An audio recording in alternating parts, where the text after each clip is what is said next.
சின்ன வயசுல இருந்து நம்ம நல்லா படிச்சிட்ருப்போம். நம்ம கூடயே சில ஸ்டாப்பர்ஸ் படிச்சிருப்பாங்க. அவங்களுக்கு ஈக்குவலாகவே நம்ம போட்டி போட்டிருப்போம்.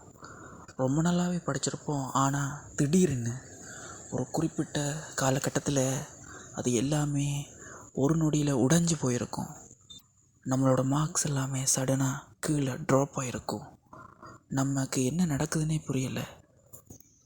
அப்போது நம்ம மேலே வச்சுருந்த நம்பிக்கையை எல்லா டீச்சர்ஸுமே நம்பிக்கை வச்சுருப்பாங்க.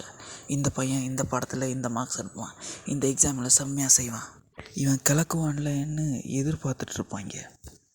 ஆனால் பெரிய எக்ஸாம்ஸ், அதாவது காம்படிஷன் எக்ஸாம்ஸில் நம்ம கோட்டை விட்டுருவோம்.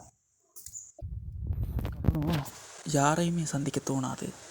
நாம் நம்ம டீச்சர்ஸுக்கு பயந்து அவங்கள சந்திக்காமலே ஒழிச்சு திரிவோம்.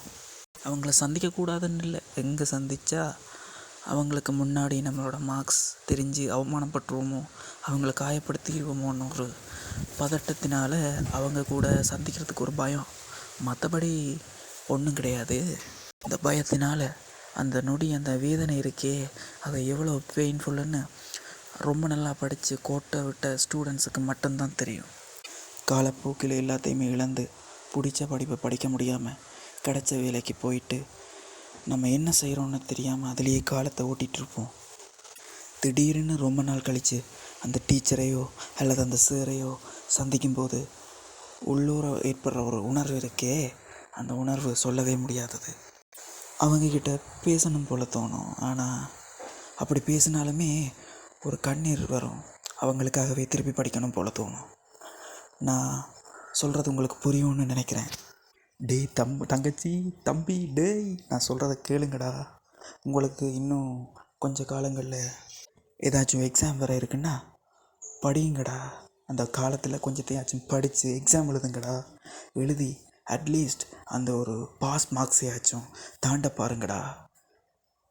அவங்களுக்கு முன்னால் போய் தைரியமாக நின்று நீங்கள் எடுத்த மார்க்ஸை சொல்லி அவங்கள பெருமைப்படுத்த பாருங்கடா. நான் ரொம்ப நாள் கழித்து அந்த டீச்சரை சந்திக்கும்போது எனக்கு அந்த ஒரு உணர்வு தான் ஏற்பட்டுச்சு.